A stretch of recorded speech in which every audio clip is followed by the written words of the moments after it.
엄마, 얼굴 왜 그래요? 뭐 발랐어요? 네가 보내준 영상 있잖아. 히알루론산이랑 바세린을 섞어서 바르면 탱탱해진다길래 어젯밤에 듬뿍 발랐지.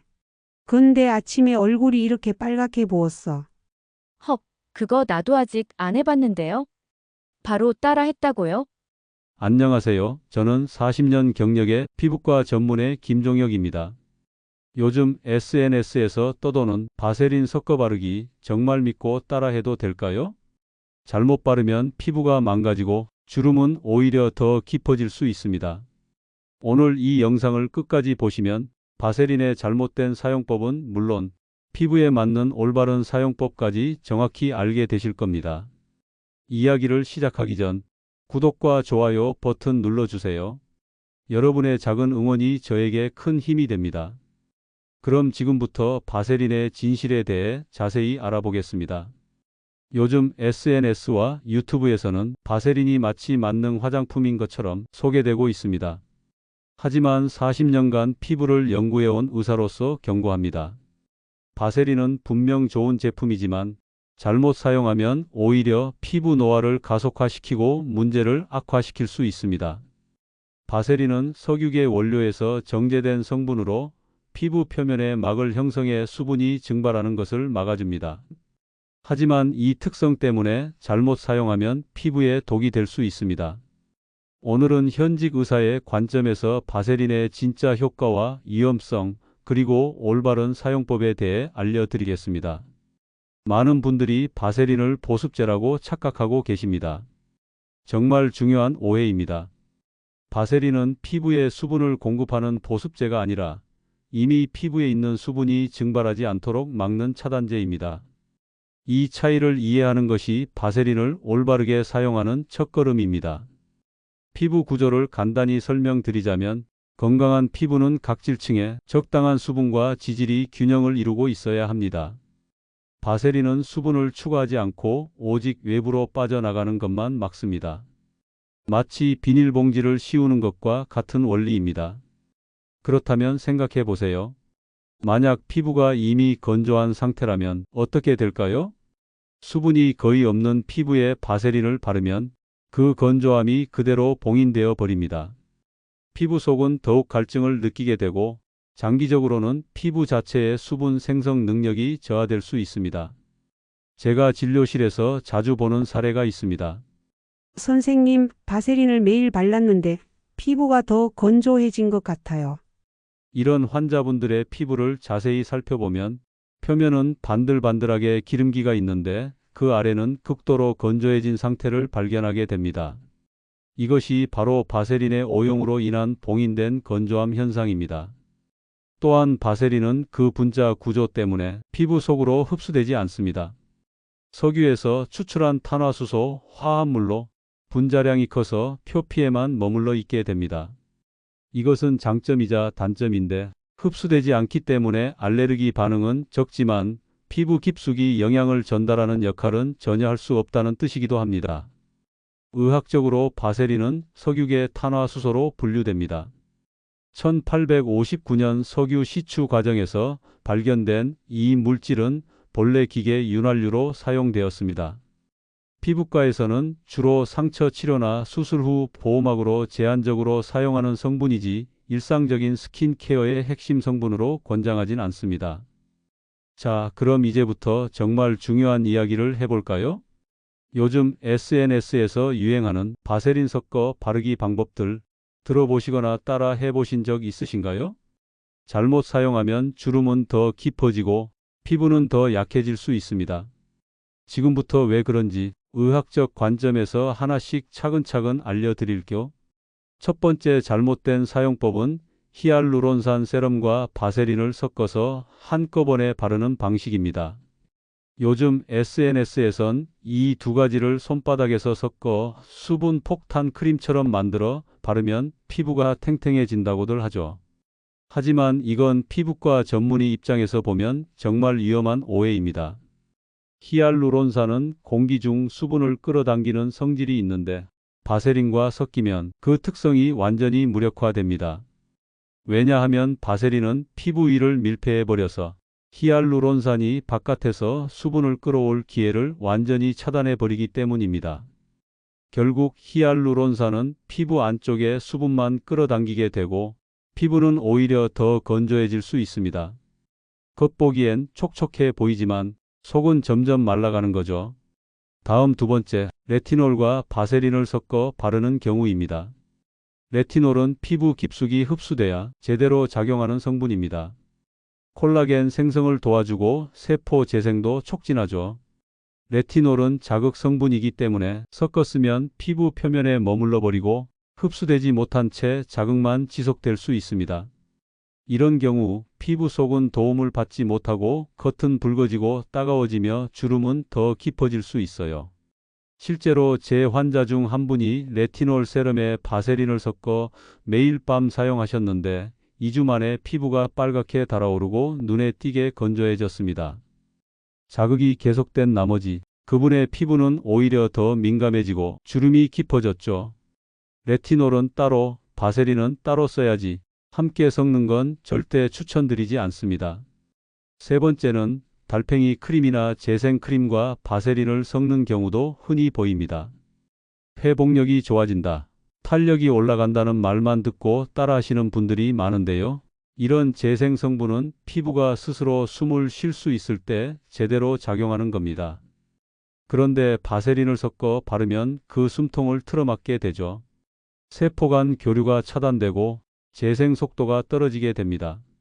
심지어 달팽이 점액 같은 성분은 분자량이 커서 바세린과 만나면 모공을 막을 위험도 커져요. 네 번째 잘못된 사용법은 손이나 목, 눈가, 무릎에 바세린을 너무 두껍게 바르는 경우입니다. 특히 나이 들수록 주름이 잘 생기는 부위이긴 하지만 그렇다고 밤마다 팩하듯이 바세린을 바르면 마찰이 증가해서 미세염증이 생기고 결국 잔주름이 더 깊어질 수 있어요. 눈가에는 밀리아, 즉 하얗게 솟아오르는 알갱이들이 생기기도 합니다. 제가 직접 제거해드린 60대 환자분이 계시는데 원인이 바세린 과다 사용이었습니다. 10년간 눈가에만 바세린을 듬뿍 바르셨더라고요. 마지막 다섯 번째는 피부가 유분감은 있는데 건조함도 있는 분들이 바세린을 얼굴 전체에 바르는 경우입니다. 이건 꼭 피하셔야 합니다. 바세린은 코메도제닉 성분, 즉 모공을 막기 쉬운 성분입니다. 피지 분비가 줄어든 노년기에도 얼굴에 기름기와 각질이 함께 있는 경우가 많은데 이런 피부에 바세린을 두껍게 덮으면 좁쌀같이 하얀 알갱이가 생기거나 모공 속 노폐물이 빠져나가지 못해 피부가 거칠어질 수 있습니다. 제가 진료실에서 자주 듣는 말 중 하나가 피부가 건조해서 바세린을 듬뿍 발랐더니 오히려 더 갑갑하고 트러블이 생겼어요 라는 겁니다. 그럴 수밖에 없습니다. 바세린은 수분을 공급하는 제품이 아니라 현재 피부 상태를 그대로 봉인하는 역할을 하기 때문입니다. 피부가 건강하지 않은 상태에서 바세린을 덮어 씌우면 그 불균형이 오히려 더 오래 유지되고 회복이 더딜 수밖에 없습니다. 결론적으로 섞어 바르면 효과가 2배라는 말은 과장입니다. 바세린은 상황에 따라 도움이 되기도 하지만 모든 성분과 잘 어울리는 만능 제품은 아닙니다. 특히 레티놀, 히알루론산 같은 활성 성분과는 절대 섞어 쓰지 마세요. 잘못된 조합은 피부 회복을 막고 노화를 앞당길 수 있습니다. 이제는 트렌드가 아닌 피부 타입과 과학을 기준으로 바세린을 사용해야 합니다. 지금까지는 바세린과 함께 쓰면 오히려 해가 되는 조합에 대해 살펴봤습니다. 하지만 바세린의 효과는 단순히 조합 문제만이 아닙니다. 사용자, 특히 연령대별 피부 타입에 따라 결과가 크게 달라질 수 있습니다. 바세린에 대한 또 하나의 큰 오해는 모든 피부 타입에 안전하다는 것입니다. 제가 40년간 수만 명의 환자를 진료하면서 발견한 것은 피부 타입과 상태에 따라 바세린의 효과와 부작용이 크게 달라진다는 사실입니다. 이제 피부 타입별로 바세린 사용 시 주의해야 할 점을 알려드리겠습니다. 첫째, 얇아진 피부를 가진 분들에게 바세린은 생각보다 위험할 수 있습니다. 나이가 들면서 피부는 자연스럽게 얇아지고 특히 50대 이상은 표피 두께가 20대의 절반 정도로 감소합니다. 이런 얇은 피부에 바세린을 두껍게 바르면 어떻게 될까요? 보호막이 아닌 자극원이 될 수 있습니다. 제가 70대 여성 환자분을 진료했을 때의 일입니다.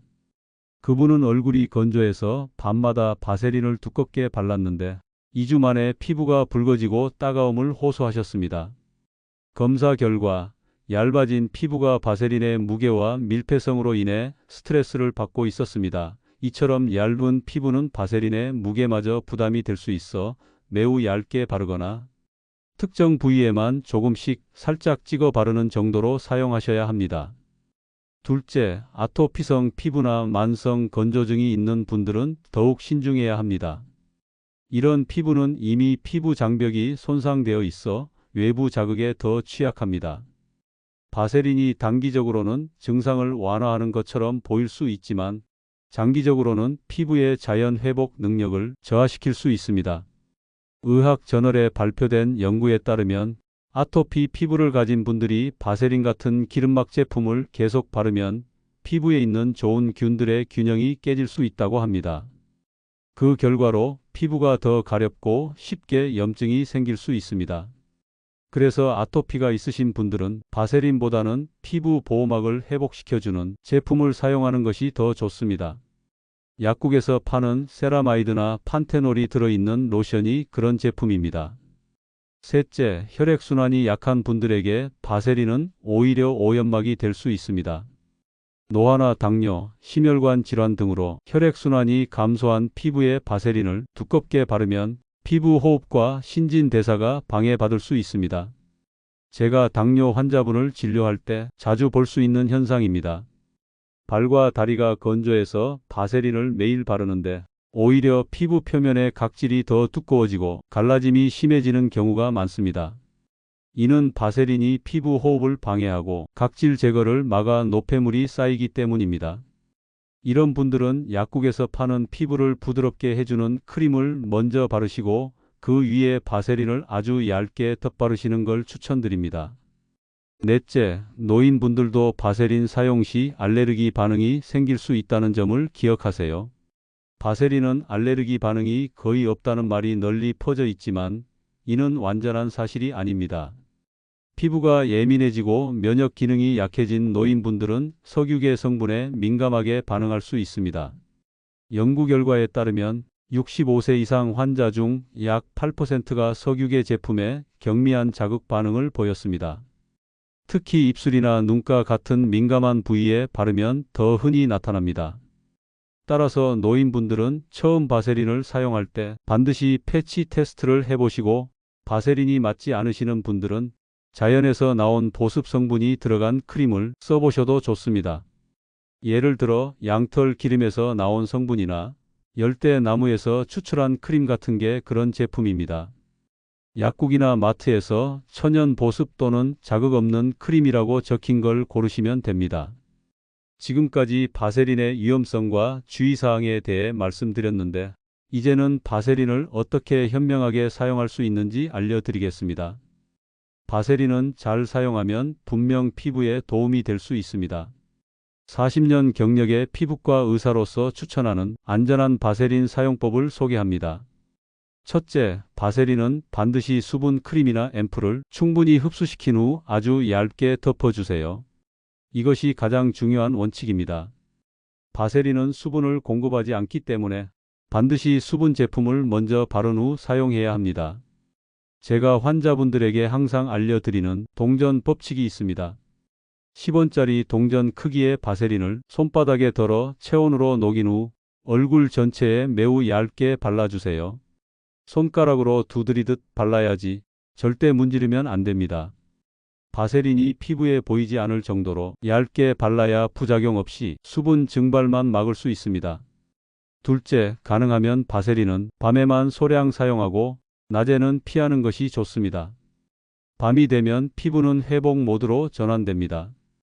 이때 수분 손실을 막아주는 바세린이 효과적일 수 있습니다. 하지만 낮에는 피부가 호흡하고 신진대사를 원활히 할 수 있도록 해주는 것이 중요합니다. 특히 자외선 차단제 위에 바세린을 바르는 것은 피해야 합니다. 이는 자외선 차단제의 효과를 방해할 수 있고 피부 속 열을 가두어 열 자극으로 인한 색소 침착을 유발할 수 있습니다. 낮에는 가벼운 젤 타입이나 로션 타입의 보습제를 사용하는 것이 더 좋습니다. 셋째, 바세린은 전체적으로 바르기보다 건조한 부위에만 점 도포 방식으로 사용하세요. 특히 팔꿈치, 무릎, 발뒤꿈치와 같이 각질이 두꺼운 부위나 입술과 같이 특별히 건조한 부위에 국소적으로 사용하는 것이 좋습니다. 제 진료실에 오시는 많은 환자분들에게 부분 사용법을 알려드립니다. 예를 들어 눈가 주름이 고민이라면 눈 밑에 수분 에센스를 바른 후 아주 소량의 바세린을 눈가에만 점적하듯 바르는 것입니다. 이렇게 하면 주름 부위, 수분 증발은 막으면서도 모공 막힘이나 밀리아 생성을 방지할 수 있습니다. 넷째, 다른 성분과 섞어 쓸 때는 반드시 성분의 pH, 흡수 방식, 산화 민감도를 고려해야 합니다. 앞서 말씀드린 대로 바세린은 모든 성분과 잘 어울리지 않습니다. 특히 레티놀과 같은 활성 성분은 바세린과 함께 사용하지 않는 것이 좋습니다. 전문가로서 추천하는 조합은 판테놀이나 세라마이드와 같은 피부 장벽 강화 성분을 먼저 바른 후 바세린을 얇게 덮는 방식입니다. 이러한 성분들은 pH가 안정적이고 바세린과 함께 사용해도 효과가 저하되지 않습니다. 다섯째, 새로운 부위나 제품에 바세린을 사용할 때는 항상 패치 테스트를 해보세요. 특히 얼굴에 처음 사용할 때는 더욱 중요합니다. 귀 뒤나 턱 아래와 같이 눈에 잘 띄지 않는 곳에 소량 발라보고 24시간 동안 관찰해 보세요. 붉어짐이나 가려움, 따가움이 없다면 안전하게 사용할 수 있습니다. 마지막으로 바세린은 피부 세정 후 즉시 발라야 최대 효과를 볼 수 있습니다. 세안 후 3분 이내에 수분 제품을 바르고 그 위에 바세린을 얇게 발라주면 피부 표면의 수분이 공기 중으로 증발하는 것을 효과적으로 막을 수 있습니다. 이는 의학적으로 3분 황금 시간이라고 불리는 원칙입니다. 세안 후 피부는 빠르게 수분을 잃기 시작하므로 이 시간 내에 수분을 공급하고 봉인해 주는 것이 중요합니다. 하지만 앞서 강조한 대로 바세린은 항상 매우 얇게 발라야 한다는 점을 잊지 마세요. 지금까지 바세린의 진실과 오해, 그리고 올바른 사용법에 대해 말씀드렸습니다. 이제 마지막으로 제가 40년 경력의 피부과 의사로서 드리고 싶은 결론적인 조언을 말씀드리겠습니다. 바세린은 분명 효과적인 제품입니다. 하지만 어떤 화장품이든 무조건 좋다 또는 무조건 나쁘다라고 단정 지을 수 없습니다. 중요한 것은 본인의 피부 타입과 상태를 정확히 이해하고 그에 맞게 현명하게 사용하는 것입니다. 제가 진료실에서 가장 많이 하는 말이 있습니다. 화장품은 약이 아닙니다. 더 많이 바른다고, 더 비싼 제품을 사용한다고 반드시 좋은 것은 아닙니다. 바세린도 마찬가지입니다. 정확한 용도와 사용법을 알고 적절히 사용할 때 그 효과를 볼 수 있습니다.